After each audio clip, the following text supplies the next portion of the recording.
कुठून सुरू करू आणि कुठं थांबू, एवढ्या अनंत आठवणी तुम्हा आम्हा सर्वांच्या मनात आहेत.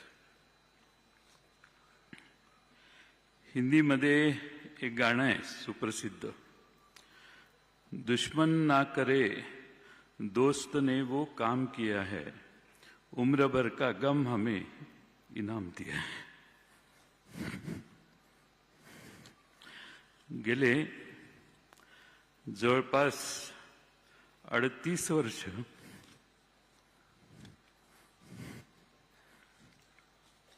आम्ही एकत्रित काम केलं.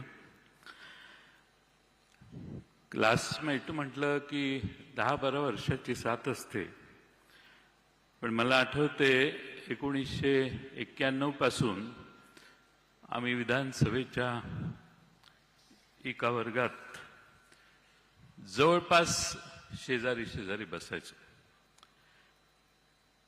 1914 पासून तर शेजारी बसण्याचे प्रसंग अनेक आले. अनेक पैलू दादांचे आम्ही सगळ्यांनी जवळून पाहिले. माझ्याकडे तर प्रचंड आठवणी आहेत. खुल्या मनाचा, दिलदार मनाचा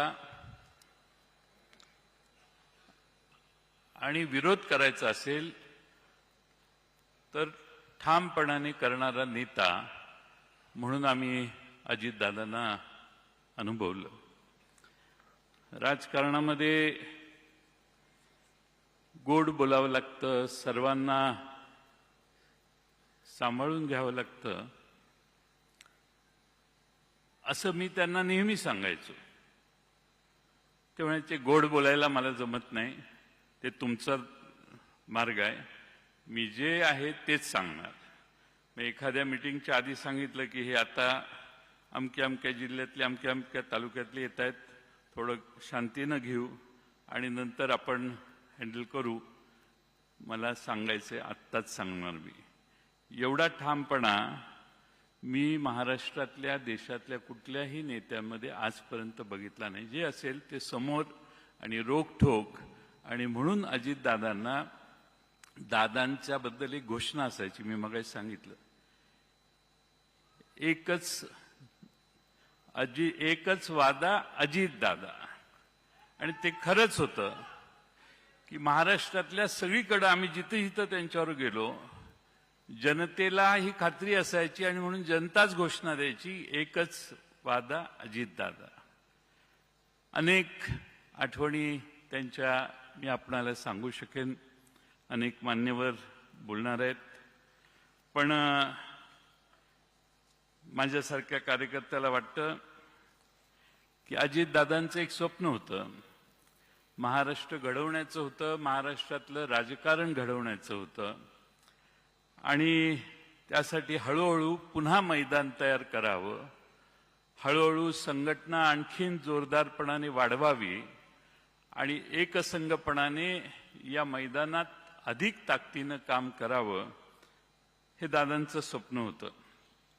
आणि हे स्वप्न पाहत असतानाच नियतीने मोठा घात केला. मी दादांना फार जवळून पाहिलं अलीकडच्या काळात. प्रचंड महत्वाकांक्षी आणि कुठल्याही आव्हानाला तोंड देण्याची मानसिकता असणारे दादा मी फार जवळून बघितले. आणि म्हणून आज मला म्हणावं लागतंय की प्रचंड मोठ्या महत्वाकांक्षेची राख रांगोळी त्या अपघाताने झाली. आज अजित पर्वाचा अस्त झाला असं म्हटलं तर वावगं ठरणार नाही. खरं म्हणजे वाऱ्यासारखा महाराष्ट्रभर फिरणारा दादा एका क्षणात शांत कसा झाला हे आजही महाराष्ट्राला कोडं आहे. अजितदादांना टापटीप आवडायची, पण व्यक्तिगत संबंध अजितदादा फार सुरेख सांभाळायचे. अनेक असे प्रसंग आहेत की ज्या प्रसंगातून मी पक्षाचा अध्यक्ष होतो, त्यावेळी असे अनेक प्रसंग आहेत की एखाद्या मतदारसंघातल्या एखादी गोष्ट करायची असेल तरी दादांचा फोन यायचा, आपल्याला हेच केलं पाहिजे, हे स्पष्ट मतभेद झाले तरी मला हेच वाटतं असं सांगून फोन ठेवायचे. त्यामुळे स्वतःचं मत मांडायला दादा कधी कसरले नाही. आम्ही एका पक्षात फार वर्ष काम केलं. काँग्रेस पक्षातून राष्ट्रवादी पक्षाची स्थापना झाली.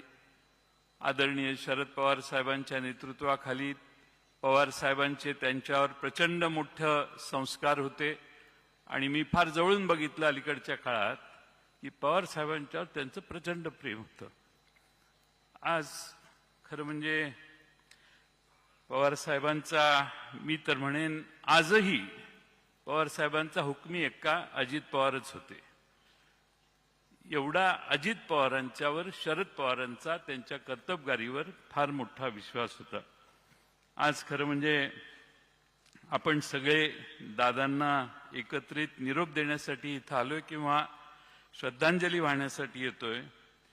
मी नेहमी त्यांना म्हणायचो, आबा गेल्यानंतर, दादा मी लहान आहे, आबा जाण्याच्या आधी, आबा मोठे आहेत, तुम्ही मध्ये आहात, माझा नंबर फार मागचा आहे, मला बराच टाइम आहे कुठल्याही करिअरसाठीच्या. पण असं कधीही मनात आलं नाही की आबा जातील आणि त्यानंतर दादा देखील अचानकपणानं असे जातील. आणि म्हणून दादांना भावपूर्ण श्रद्धांजली मी अर्पण करतो. अनेक उद्योगपती इथं आहेत, त्यांच्यासाठी सांगतो. Many industrialists are sitting here. I would like to tell them, this man used to wake up at 5 o'clock. 6 o'clock he used to start his work. 6:15, 6:20 he used to be seen on the streets of Baramati or in any meeting where he used to call people and start meeting. माणसं 10 वाजता दिवस सुरू करतात, 12 वाजता दिवस सुरू करतात. The politicians usually start day by 9:30, 10, 11. But this man used to start day at 6 o'clock. एवढा कष्ट घेणारा, सकाळी 6 वाजल्यापासून संध्याकाळी 10-11 वाजेपर्यंत काम करणारा, ज्या माणसाला महाराष्ट्रात नाही देशात तोड नाही, असा हा नेता होता. आणि म्हणून आज त्यांच्याविषयी आदरांजली वाहताना आम्हालाही फार दुःख होतंय. आपल्या सगळ्यांनाच दुःख आहे. आणि हा जो धक्का आपल्याला बसलेला आहे तो मला नाही वाटत कधी महाराष्ट्राच्या राजकारणातनं आपण कधी विसरू शकू. दादा गेल्याने महाराष्ट्राची मोठी हानी झाली. महाराष्ट्राचा अर्थसंकल्प 11 वेळा त्यांनी मांडला. मगाशीच आकडेवारी पाहिली. ही जी सगळी प्रगती महाराष्ट्राची झाली त्याचे एक साक्षीदार आणि प्रमुख भूमिका बजावणारे दादा होते. आणि म्हणून आज ज्याला स्वतःचा मतदारसंघ बांधायचा आहे, ज्याला स्वतःच्या मतदारसंघाचा विकास करायचा आहे, त्यांनी एकदा तरी आयुष्यात बारामतीला जाऊन विकास काय असतो हे पाहिलं पाहिजे. आणि म्हणून दादांनी स्वतःच्या बारामतीची काळजी घेतली आणि महाराष्ट्राची काळजी घेतली. असा नेता पुन्हा होणे नाही. आणि म्हणून जाताना मी एवढेच म्हणतो, चिट्ठी ना कोई संदेश, जाने वो कौन सा देश. चिट्ठी ना कोई संदेश, जाने वो कौन सा देश, जहां तुम चले गए. एक आह भरी होगी, एक आह भरी होगी, हमने ना सुनी होगी, जाते जाते तुमने आवाज तो दी होती. धन्यवाद.